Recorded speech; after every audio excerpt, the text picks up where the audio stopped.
Morning everyone, welcome to the third term parent forum that we're having online. This is a really exciting event for us because we've got a range of presenters that will be talking around some topics that you've raised and you'd like to go into with a bit more depth. My name's Ian May and I'm the Director of Disability in the Department of Education. I know quite a few of you and connect again with you, and to the people I don't know, I'm looking forward one day to be face to face, because we should be having a conference in Adelaide right now, but for now we're online and we'll continue to be online with some other events as we go forward this year. I'd like to acknowledge the land that we meet on is Kaurna land and the importance of it, and we acknowledge the custodians of this land, past, present and emerging. But I know this webinar is going across South Australia, so wherever you are and whatever Aboriginal lands, acknowledge those as well. Before we go into some of our presenters today, I'd like to talk about some of the things that have been happening in education. So as we go forward in this webinar, it's going to be online and it's going to be videoed, so you can have an opportunity to view it in the future. We also are live, so if there's questions or comments that people make, please send them in and we'll be able to respond to them. And if we can't right at that point, we'll go offline and respond as well. So we're hoping this is interactive and informative. So one of the things I'd like to just give you an update around is some of the things that are happening at the really big level, at the national level. Just want to talk around the Royal Commission into Disability and how as a parent you can have a voice. A lot is online, and so if you look at the Royal Commission and disability.royal commission, and we'll have the links on the CERU, the Special Education Resource Unit webpage, that's where there's a lot of information about the Royal Commission and how you can have a say, because it's a really important focus about making our society as inclusive as possible and promoting best practice. So that's the first big national way of having a say as a parent. The other one is the disability standards for education. Now they're reviewed every 5 years, and so 2020 is a time that we're actually having a review. And once again, the link will be on the Special Education Resource Unit webpage, and you can have a say around what you're thinking around the standards. You know, what's the content? Do you think they're active? Do you think they're being upheld? What are some of the opportunities for making the standards alive and well within our education system? Because it's all around access, participation on the same basis, and including students with disability. So, two big national events that are taking place for parents to have a say. Our last forum, we really talked around transition, and there was a lot of questions around that, and there was a lot of questions about support services and what they offer. So today, our second presenters are going to follow that up. But to talk around a Year 7 to high school focus, which is mostly happening for 2022, we had a lot of questions after the forum about those. So for students with disability, there's going to be a range of supports put in place, and support services will be working with schools for all children with disability, whether they're in a mainstream classroom or in a specialised education option. One of the questions we've been asked is, in preparation for 2022, is the department putting in place, are we creating more specialised options at the high school? And the answer is yes, we are. What we've done is we've tried to look at all the scoping of projected numbers and the demand, and already a number of schools have been highlighted as requiring additional options. And I've just got some of the list to give you a bit of an idea where and what's happening. So already at Wirianda and John Pirrie as secondary schools, we've increased our special options with special classes, and children and students have commenced there already. But the rest commencing in 2022 are Paraffel Gardens, Mount Barker, Lefevre, Seaford, Kadina, Grant High School, Ocean View and Urilta. So you can see that across the state in metropolitan and regional areas we've identified that we really do need increased places for students with disability. So, and we're working with the principals and asset services about refurbishing some classrooms, but in other cases actually having new builds. So combination of both. On top of that, we've got 3 new schools that are underway, Aldinga, Anglevale and Whyalla, again for 2022, and they'll incorporate options for students with disability. And on top of that, again, we're also looking at demands for next year, and I know that at Para Hills and Golden Grove, we're actually commencing some additional options with special classes. So that gives you a bit of a taste of, okay, some new facilities and availabilities are going to come on board. So that means you can think about those if you're in that zone, and support services will be working with you around the placement process. But then there might be individuals you might say, well, I'm not in those proximity to those schools. So that's a conversation we'll need individually with you. So all of those activities are underway right now in those constructions and builds. The other thing that I'd like to really talk around is introducing Caitlin Lean. And then Caitlin is one of our senior advisors in disability, and for the last two and a bit years, we have been supporting our preschools and schools with an approach to supporting students with their self-regulation. And I'm going to use a word that you may know and you may not know. It's called interoception.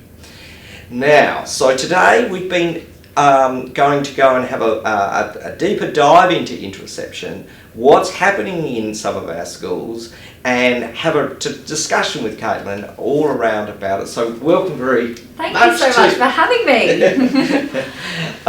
So Caitlin, I've used the word interoception. Yes. What is it? What's this all about? Yeah, that's a great question. So it is actually our 8th sense. So we all have interoception. So we do have the 5 senses.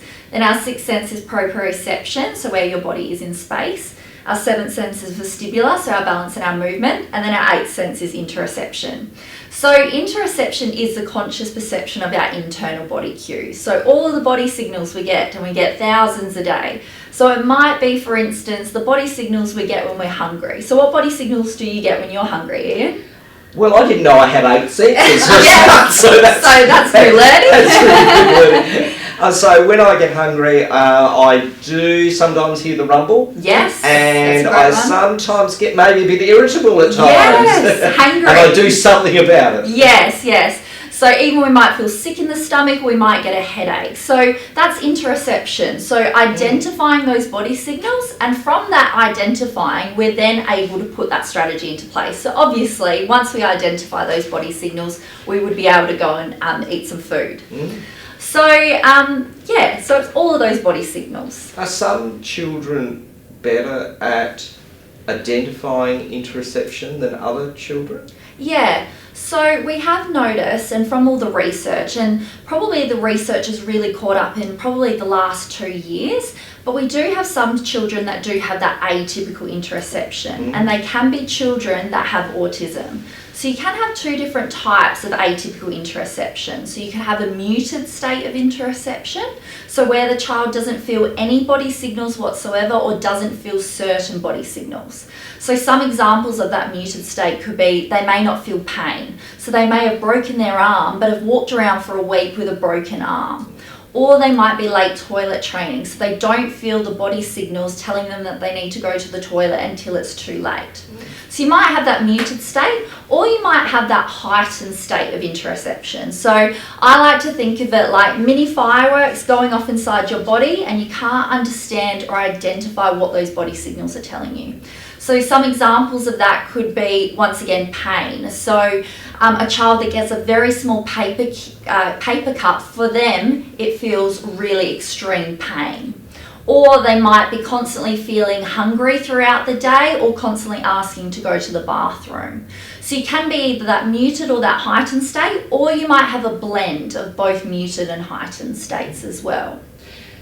So that makes me think, can you teach children about interoception, for them to be able to read their body senses in an improved way? Can you do activity around that? Yeah, definitely. So part of the approach that we're implementing in our preschools and schools is kind of that two-part approach. So we teach our staff to be doing regular interoception activities with their students and children to start developing that awareness and that connection to their body signals, but also having rich discussions with their children and students about what are the body signals of hunger, just like we had that conversation before. So starting that rich conversation. But I will now, if you don't mind, we're actually doing interoception activity, and for those watching, we'd love you to join in as well. So interoception activities, they can be an activity using our muscles, our breathing, our temperature, or our pulse. So I'm just going to do a breathing activity with you. So Ian, if you'd mind, why don't you put your hand out like this, like you're giving someone a high five. We're going to put our other hand out, we can have our pointer finger. So we're going to trace each finger. So you're going to go up each finger. You're actually going to take a really big deep breath in through your nose. And then when we go down the finger, we're going to breathe out through our mouth. So off we go.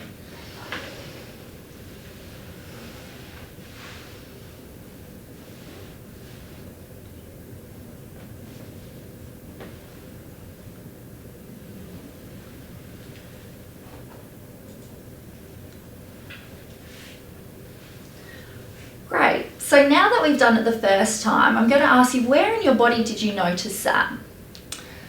I was actually still very much concentrating on my hand. So I was the connection of my finger to my other finger. Yes. Okay, great. So we always do interoception activities twice. So we do the exact same activity, but this time I'm going to redirect you to really focus on your breathing. So what I'd like you to do is that when we go up each finger, we're going to take that really big deep breath in through our nose, and we're just going to hold it for a second at the top. And then we're going to take that really big deep breath out. So off we go again.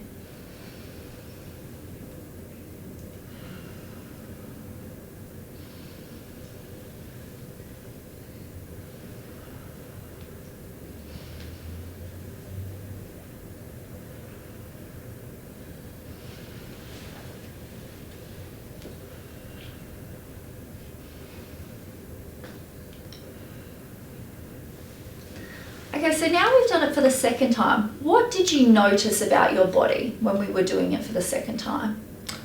For me, the second time it was more focused on the breathing. Deeper and probably a little bit more rhythmic. Yeah, definitely. So when we are doing interoception activities, we're getting our children to identify that change in body state. So the difference in our body state after doing that breathing activity is we felt calmer, we now feel more relaxed. So there was a change in our body state and we noticed it. So if you don't mind, I'd like to do one more with you. So we'll do a muscle activity now. So once again, we always follow that same structure and the same language of doing an interoception activity. So with a muscle activity, we're just going to put both of our feet flat on the ground. We're going to sit nice and tall in our chair. And I'm hoping now everyone who's online. Definitely. Because if I'm doing it, I hope you're all doing it as well. So what we're going to do is just pull our shoulder blades back, and we're just going to hold that position for 15 seconds. So off we go.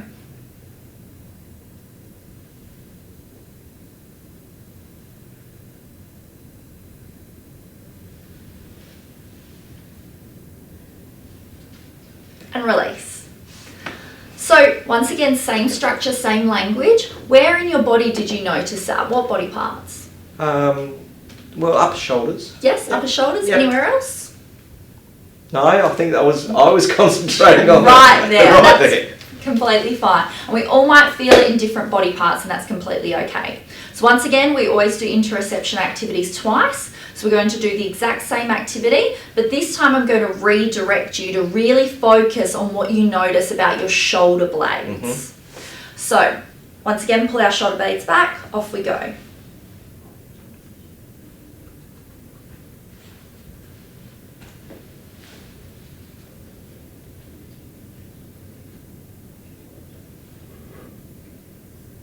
and release.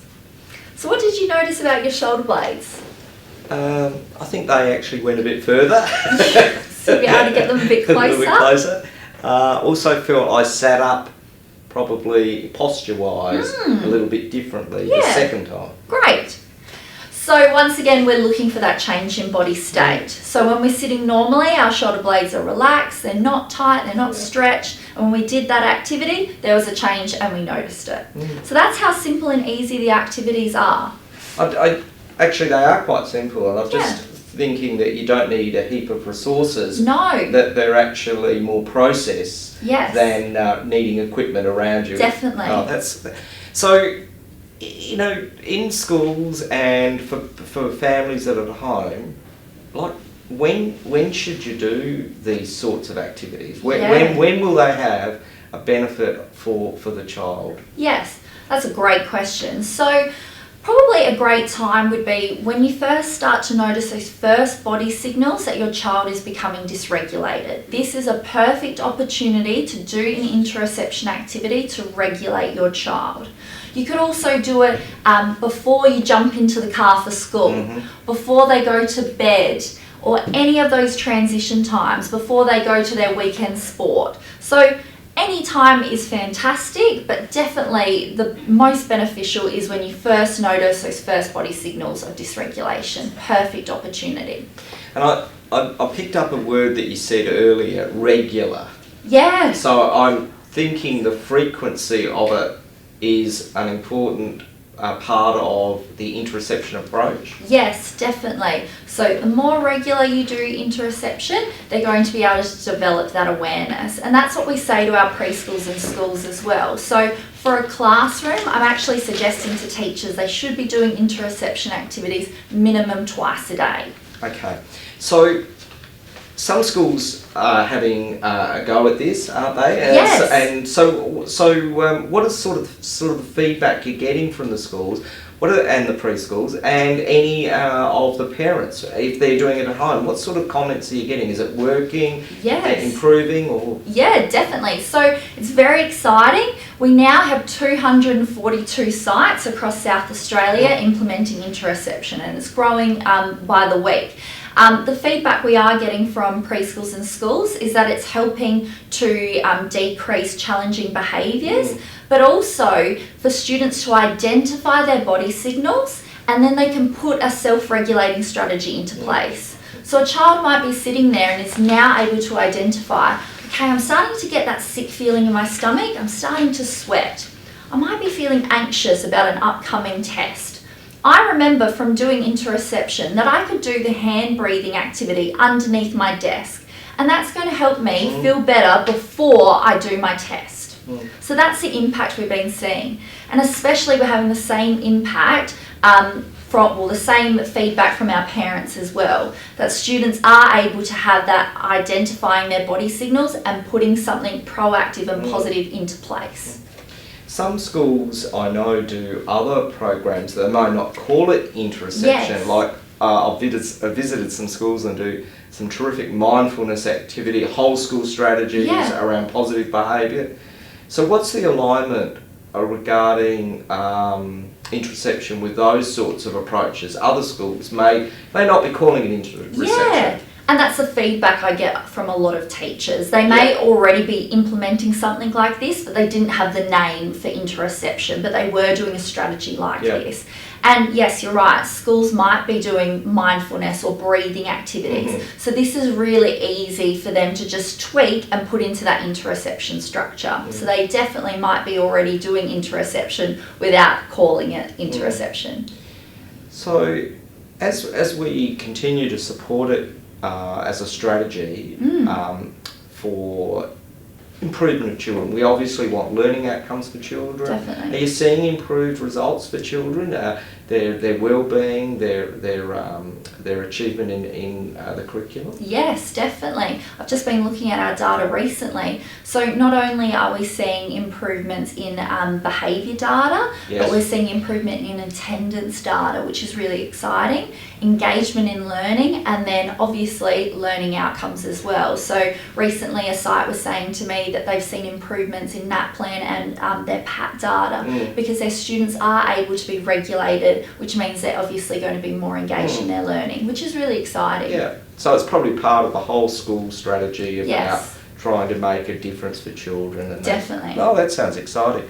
So what resources, like if a parent said, that's given me a taste, Yes. I want to learn a bit more, or I'd like to read something, where can we direct the next step for parents? Definitely.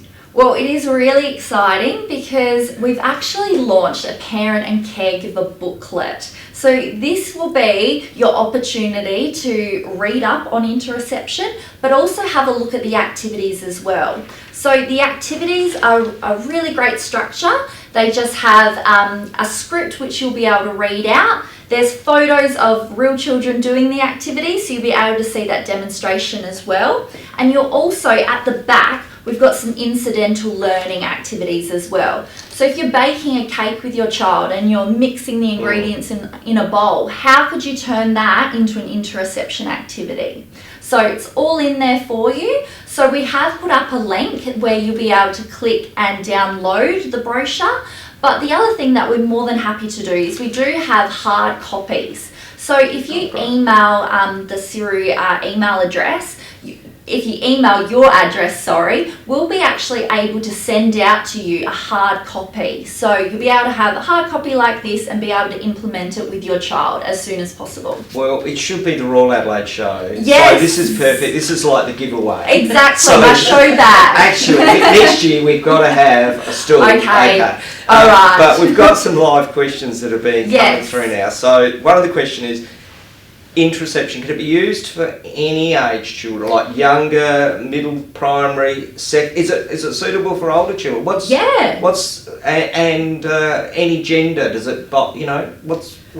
Yeah, that's definitely. So we have resources that can be from preschool or younger, primary school, and then we also have resources for high school as well, because they were looking for those different types of activities. So we've got some more challenging ones like one-legged squats, wall squats, all of that. And the feedback from our high schools are they finding those activities really engaging, fun and useful. Yeah. So if a parent wanted to talk and see it in a school, how do they know if interoception is happening? What do they sort of see in a school? Yeah, so we do have 3 models of implementing interoception at a school. So the main model is we want it to be that whole school approach. So they're implementing it in their classroom. So doing the activities minimum twice a day. And usually, for instance, for a primary school, they will be doing the activities after recess and after lunch. So straight in from the yard, they'll be doing an activity with their whole class. The next model might be that a whole school does interoception activities and also having those rich discussions. But we know for some of our students, they might need that more intensive interoception approach. So we do have some schools that have small groups of students and they're really working on those skill building opportunities. So more that intensive approach. And then the last model could be that they do it whole school approach, but they also might have an interoception room or space somewhere in their school. So you might notice that extra space being set up in a school. And that space is used for that whenever students require that they are starting to feel those first body signals of that dysregulation, they're able to go and visit the space, do an interoception activity, and then go back to class. So we've seen some great success with that as well. So questions come in, can parents, in addition to the resources, can they actually be face-to-face training or online training? What's training supports if they wanted to sort of do, not a course, but deeper, richer understanding of it? So that is part of my role. So usually when I am working with schools, they do actually request that. They say, we've got a group of parents that would really love if you could come in and train. So I have done training. Obviously that has been put on pause a bit this year, but online training is something we can definitely look into for that next step. And the next question that's come in from a parent is, where are the resources kept and are they online? Yes. So that link that was put up, and we might put that up again, so all of the Interoception resources are located on the one page on the public department's website. So whenever we upload new documents, it goes onto that one page, so you can download anything. So all online. Well, I've known around Interoception for a long time. Yes. And I really appreciate your work in our schools and preschools. But every time I listen to you, I get inspired about the whole concept of it, because it just seems really smart and a good approach, because we want our children to be in a zone for learning and a zone to be self-regulatory. Do you want to end off with a last? Can I put you on the spot and do one more with us? Sure. Just to zone us ready I for think we've got one more question. Well, I'm reading this one. Do we or can we run up skilling for parents in small groups? I would love to. So there we go. If there's interest, we can definitely set that up. Yes. Okay. Do you want to take us out with one more activity? Activity. We might do once again one sitting in our chair. So Excellent. Once again, both feet planted on the floor. We might actually just go up onto our tippy toes. So we're just going to hold that position for 15 seconds. So off we go.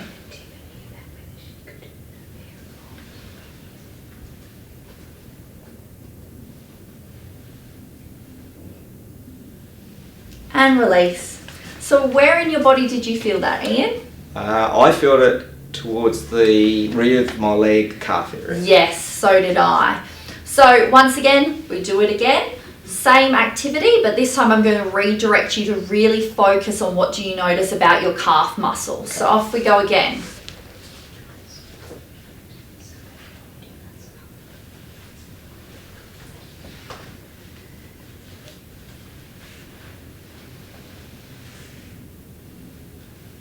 And release.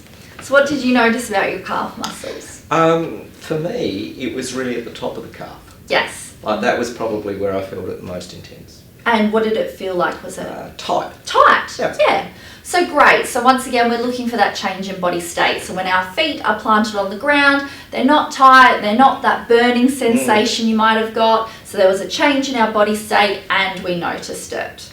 So I really like how children are asked to notice the difference, and so it's quite open-ended because children would feel different things at different times. So I really appreciate you coming along, sharing the information around interoception, because that's often being asked from parents. So once again, as a community of parents out there, I just hold up the resource again. That's available. Training is available and it's online. So really tap into Caitlin and the support material that's available. Great, thank you. That's no really worries. Good. I feel calmer. Great. Good. Thank you.